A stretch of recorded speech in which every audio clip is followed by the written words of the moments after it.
and welcome back to Animation Pilgrimage. I'm Tennille. And I'm Sean. And we watch every single theatrically released animated film in chronological order. Today we are in 1964, at the end of 1964, with a USSR film called Lefty. I know this is like a total tangent here. But you know how like early on in Animation Pilgrimage we were like, we need to figure out a quicker way to say that? Yeah, we haven't. We never figured that out. I mean... But we also need like all of that information. Otherwise people will question it, and they still question it anyways. There's a big clause of what Animation Pilgrimage is. It is a very specific thing. Because we can't just say we're watching all animated movies, because we're not. Yeah, because we're not. We're watching all animated films that are theatrically released. Yes, that doesn't just mean films that are released in America. Theatrically released anywhere in the world. Mm-hmm. In the order in which they came out in history, which is what makes this a pilgrimage. Because it's a pilgrimage through time. And space, because locations. Yeah, and through history and across the world. And we learn about people's ability to do animation better and better and better. Yeah. Usually. Yeah, I mean, I don't feel like we've really ever seen a country regress. Step backwards? No, probably not. But they've definitely, some of the countries that have a lot more films we can see, like, alright, that was not as good as, like, this film that came earlier, but also had a smaller Actually, budget and stuff. I retract that statement. We have seen the U.S. regress. Yes. The U.S. has regressed, and I would say some of the Soviet movies have also regressed in ways. Right, but that's not as harsh as it has been for the U.S. Yeah. Like, when the U.S. regresses, it regresses hard. We're specifically talking about, like, Disney here. Well, I mean, when Disney is the only one making animated films, it's like, you've got the war, which obviously was a huge point of regression. And now we're on the cusp of, like, a huge regression in the animation industry right now. We're getting right to the point where it's referred to as Disney's Dark Age. And it's not... It's not just Disney that gets hit by this. This will be a whole topic. It'll be a thing. It'll be a thing when we get to this point. But that's not just a Disney Dark Age thing. That is a animation. U.S. animation thing. Yeah, because it's like... God, Everyone animation could not be more uncool than it was in the... No one wants to do it in late the late 60s, early 70s. Well, even all through the 70s. Yeah. Like, that's a long period where animation was just dead. In the 70s, it just kind of became a counterculture thing to make edgy animated films. Mm-hmm. Wow, yeah. Anyways, that's not what we're talking about now. We're talking about Lefty, and probably one of the reasons we're segueing hard is because we don't really understand this film. This movie made no sense to us, which is really sad, because this is the last USSR film that we're going to see for quite a while. Quite a while. Like, it's the last one in this decade, isn't it? I'm pretty sure, unless we have one at the very end. But I'm fairly certain this is the last movie we're seeing in this decade. We haven't done any research as of this point. Into the 70s. Into the 70s, but if nothing else, this is the last USSR film for... Yes, it is. Half a decade. Yeah. If not more. Which is so weird, because we've had one or more every year. So many Russian films to watch, and... They're just gone after this. Yeah. I'm gonna miss them. Yeah, it's like they're always very interesting. I felt like pleasant surprises. Because they were movies that we seriously had no idea what was going to happen going into them. And I'd say I was probably learning at least basic ideas of how Russian speech works. Oh, yeah. I mean, I can't say I know how to speak Russian at all. No, but that's something that we've been talking about these last few months is, when we began Animation Pilgrimage and we started seeing all these Russian films, it was like, man, Russian is such a foreign language to us. That, like, they're saying things and I don't understand where sentences are ending or anything like that. I barely can pick up when they're saying a character's name. But now we've gotten to I guess, the end of this era. And it's like, yeah, oh, that's the character's name. I picked that out. I understand the dialect enough, and I know when they're saying sentences here and where there's breaks, and it's like I feel like I could understand listening to like an audio tape how the conversation is progressing, even if I had no idea what they were saying. The tone of a sentence, you know, like I now kind of pick up more of the tone, and when characters are being like sarcastic or something like that, I can like pick that up. Whereas earlier on, there's like, no way. No idea. Yeah. I don't understand the inflections that Russians are using when they're saying this line. So it just kind of sounds like they're saying the line. They could be saying it in a totally sarcastic way or a super angry way, but I really wouldn't pick up on anything other than hyper-aggressive versions of it. Right. But now we're getting the subtleties, and now it's going away. Yep, now we'll lose all that until Russia comes back. Into, like, the theatrically released animated films. Yeah. Because apparently they keep going for, like, the shorts and stuff. Yeah. From the Russian viewers that we have, we've heard that they keep going and they keep doing stuff. It's just, it kind of goes away for a while. We aren't going to see theatrically released films for a while. Now, we've been talking about all of this because we're kind of avoiding trying to talk about the movie itself. Because... All right, Sean. What happened in this film? All right, let's talk about this film. I'm going to not talk about this film again because I want to talk about the fact that this movie is papercraft. Yeah. That's a good way to avoid talking about the summary. Yeah, this movie is our second fully papercraft movie. I think so. And the first one was the first animation, the first movie on this? Heaven and Earth Magic. It was all papercraft. Oh, yeah. So it's our third. Yeah. I've tried to block Heaven and Earth Magic from my mind. You know what movie isn't ranking high on the awards show? Most Later pretentious film.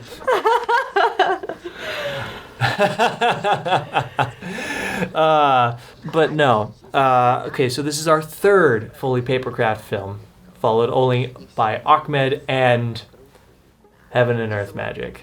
Yeah. Really love the papercraft animation here. Yeah, it works very well. I like it. I think it's, you know, we've seen Russia experiment so much, but I really, really dig this experiment. The animation's very limited, and you think that would get old by the time you get to the end of the film. But I was loving watching the animation throughout this entire film. Because they do did not get stale. Pretty nuts stuff with this papercraft. And I think they definitely splashed some actual, like, drawn animation in here and there. And the whole final segment is fully Animated. 2D animation. Yeah. So it's not fully papercraft, but the vast majority of it is.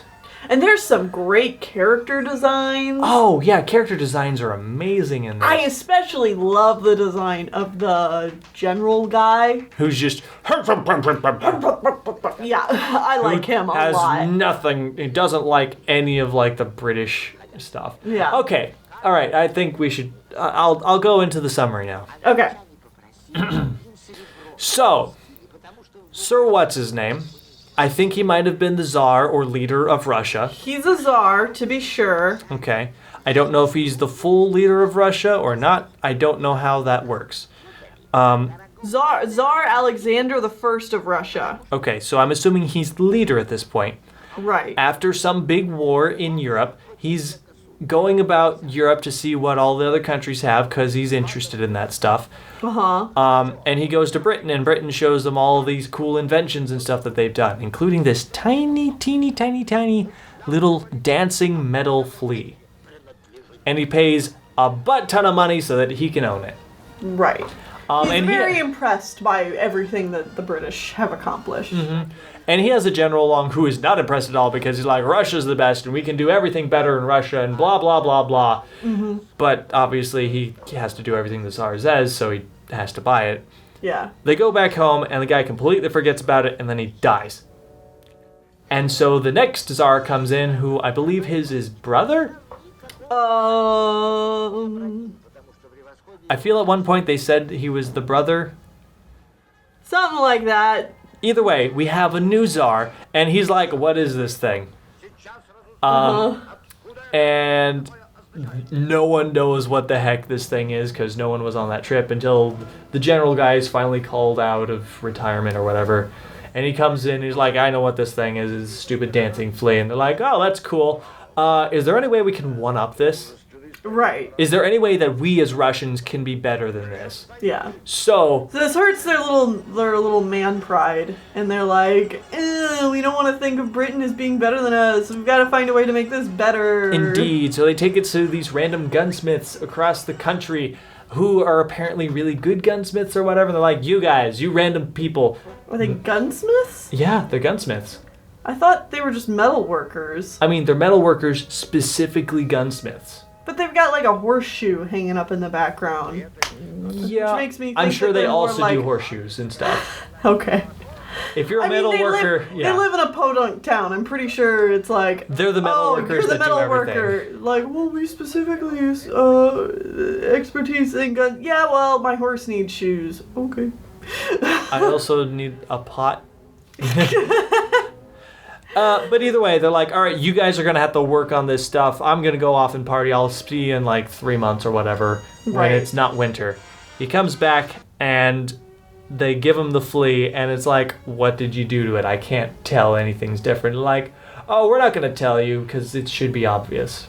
Or something stupid like that. And they're like, well, we don't want you to scam us, so we're going to grab you, citizen who helped make this thing, and we're going to take you to the Tsar, and if you didn't do the thing, then we'll kill you or something. Or kill you or leave you for dead because you don't have the correct... You don't have any, like, citizen papers or whatever it is, so he couldn't travel. Right. They're talking like, wait, you shouldn't take him because he doesn't have his visa. The papers to come back to this district. And I'm like, what?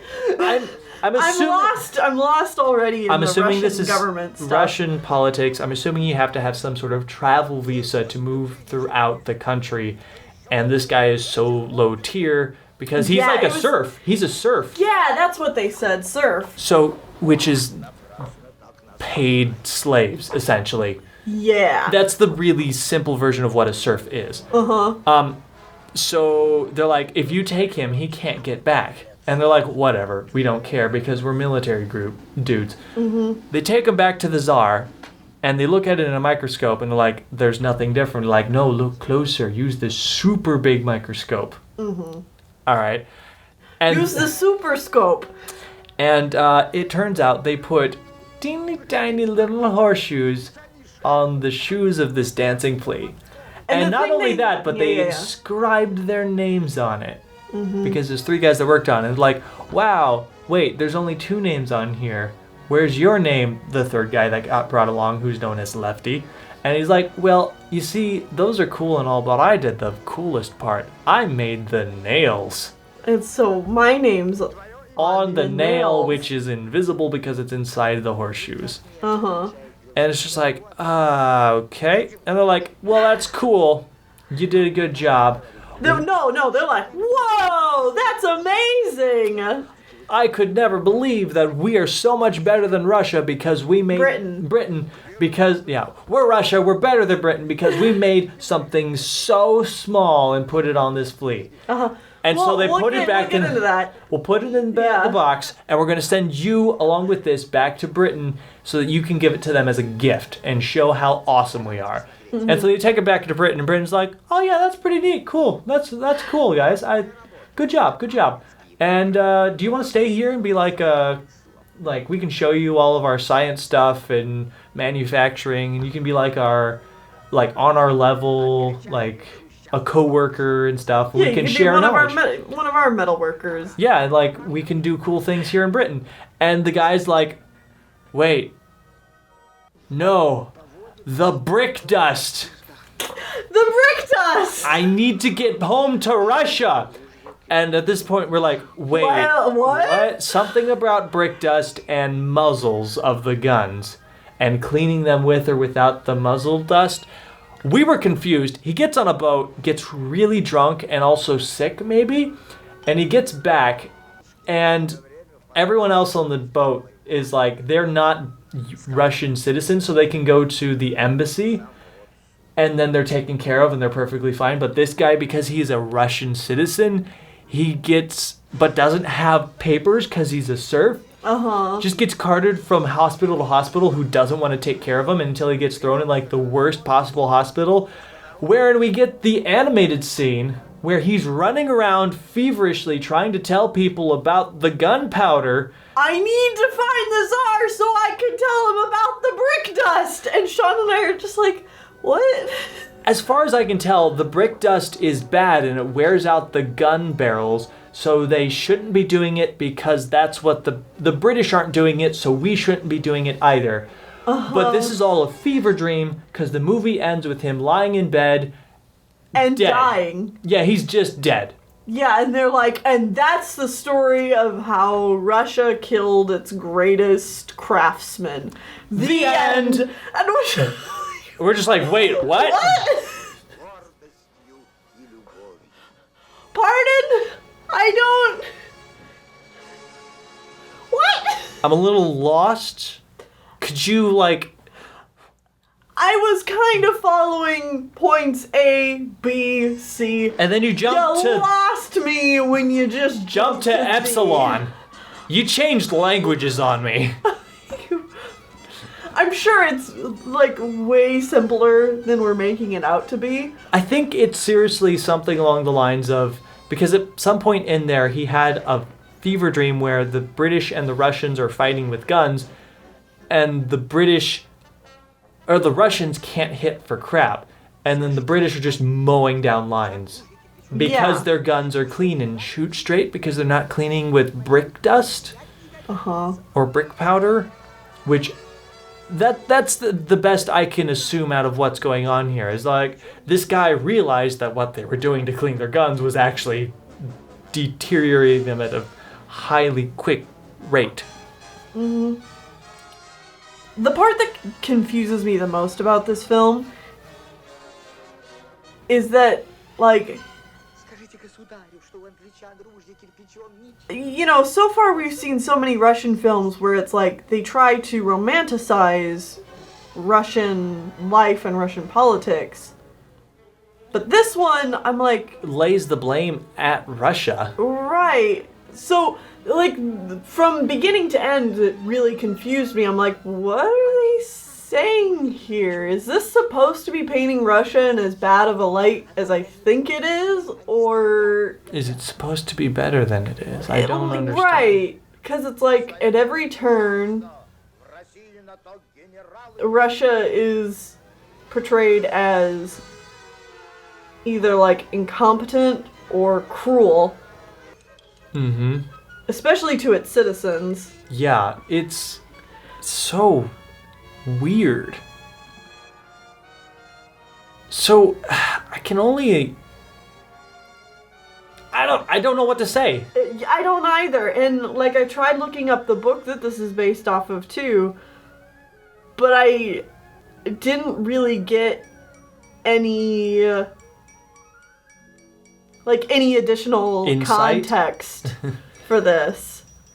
It just makes me wonder, why did you guys adapt this particular book? Mm-hmm. Like, it makes me question why this was made. Because, like, other stories we've seen so far from Russia are, like, adaptations of books that have an obvious beginning, middle, end, and a moral of some sort, usually.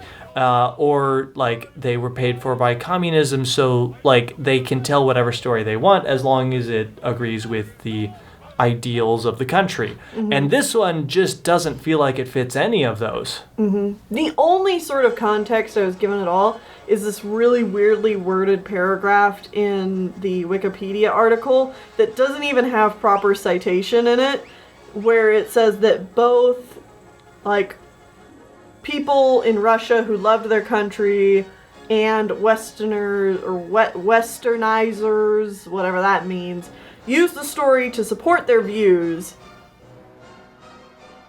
because it simultaneously signifies how amazing Russian ingenuity and craftsmanship is, but also exposes Russian society, which neglects most of Russia's most talented people.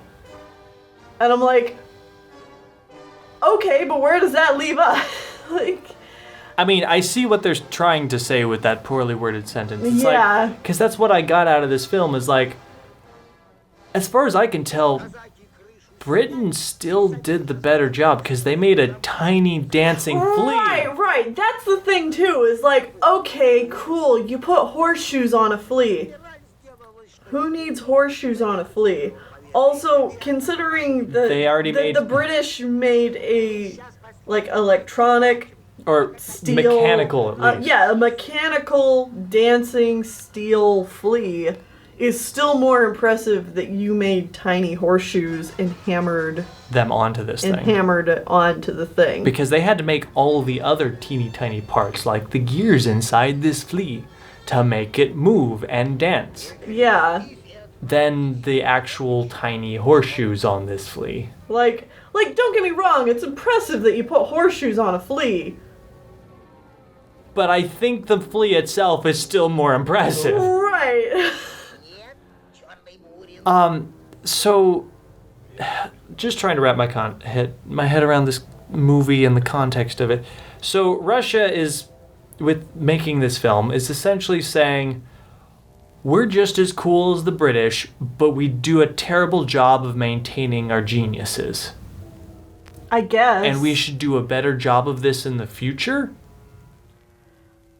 I guess. It's just really weird to see any kind of negative self-actualization from Russia? Well, yeah, self-criticizing political commentary from a Russian animated film that I just don't know how to handle. It gave us some serious whiplash, to be sure.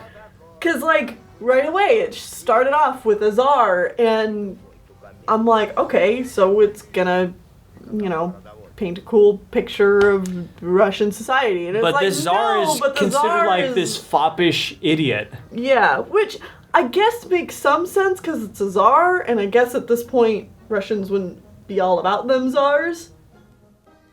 I believe you. Maybe, I know I've said this before, but I don't know all that much about Russian history, but I know at one point they got rid of the czars, I think. Like, by force. Honestly, Russian viewers, you might have to fill us in more than we care to admit on this one. I've tried learning some of your guys' history, but it's really complicated and I don't understand. It's like world history is a really complicated and involved thing, and we can't learn that much from trying to do 30 minutes of research. Yeah, well. To get context on a movie. Yeah. We try our best, but we're mostly here for the animation itself. Yeah, which, again, that being said, like, we did really dig the animation. We didn't understand what the point of the movie was. Yes. What it was trying to say, why we were suddenly screaming about brick powder, and then why the guy suddenly died, and that was the end. Mm-hmm. I feel like us just talking about it here for Animation Pilgrimage specifically has helped me wrap my head around the movie better. Yeah. Like, I feel like I have a better understanding of the movie now than I did right after watching it. Uh-huh. Because my brain just kind of short-circuited. Right. After the movie ended. I don't know what else to add to that. Yeah. I'm sad to see Russian animation go. Yeah, and I mean, we know it's not gone forever. There is a large animation industry in Russia now. I just don't know when. We'll see it on Animation Pilgrimage again. Right. But it'll be like welcoming back an old friend. Who's probably been off training in secret for years and comes exactly. back. It's gonna show us it's new. It's like, you thought I was Russian animation. I'm nothing like I was before, and shows us his whole Russian animation, you've changed. You got a brand new power level. Yeah, so, next time on Animation Pilgrimage, we will be watching a Japanese film, Gulliver's Travels Beyond the Moon. I'm sorry, what? Gulliver's Travels Beyond the Moon. Oh, I thought that's what you said, but that couldn't be real, so I had to double check. It's the 60s, folks! Time for space!